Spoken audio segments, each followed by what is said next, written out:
They warned us never to go near the river after midnight. They said, the water listens, and once it learns your sorrow, it never forgets. But on the night, the entire village lost its light. When the moon hung low and quiet like it was watching, I stood barefoot at the riverbank with my heart racing and whispered a name the water had not heard in years. My own. My name is Naiad. For most of my life, I existed quietly like something placed in the background, not poor enough to be noticed, not important enough to be remembered. Every morning I carried my tray to the market, rice, stew, smoke rising into the air.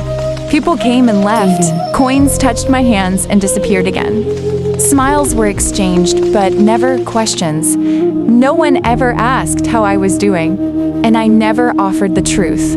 At night when the village slept, my thoughts stayed awake. I stared at the ceiling and wondered how a heart could feel so heavy and so empty at the same time. I had dreams once, real ones, but dreams are fragile.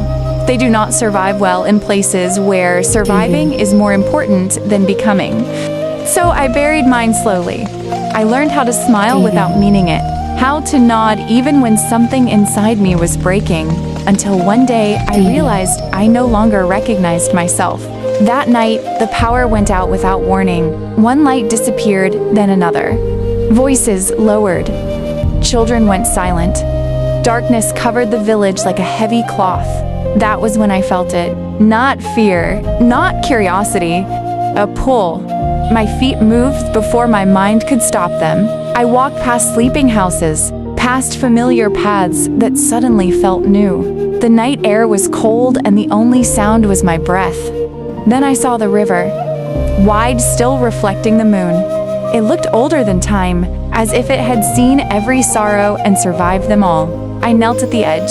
The water mirrored my face, tired eyes, shoulders carrying too much.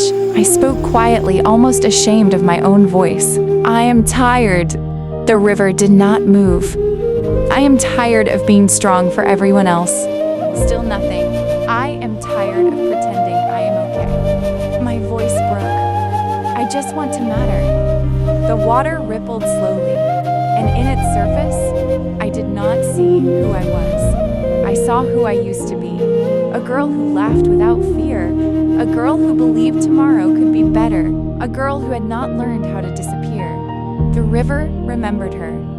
Even when the world had taught me to forget, something inside me opened. Tears fell into the water. Not loud, not dramatic, just honest. And then the river spoke, not with sound, but with certainty.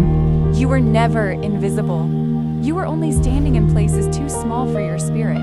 I stayed there for a long time, letting the words sink in, feeling something loosened in my chest. The river did not promise wealth or an easy life. It gave me permission to leave what was shrinking me, permission to speak even when my voice shakes, permission to choose myself without guilt. When the sky began to lighten, I stood up. I felt different, not suddenly fearless, not suddenly powerful, just awake. If you enjoyed this video, don't forget to hit that like button.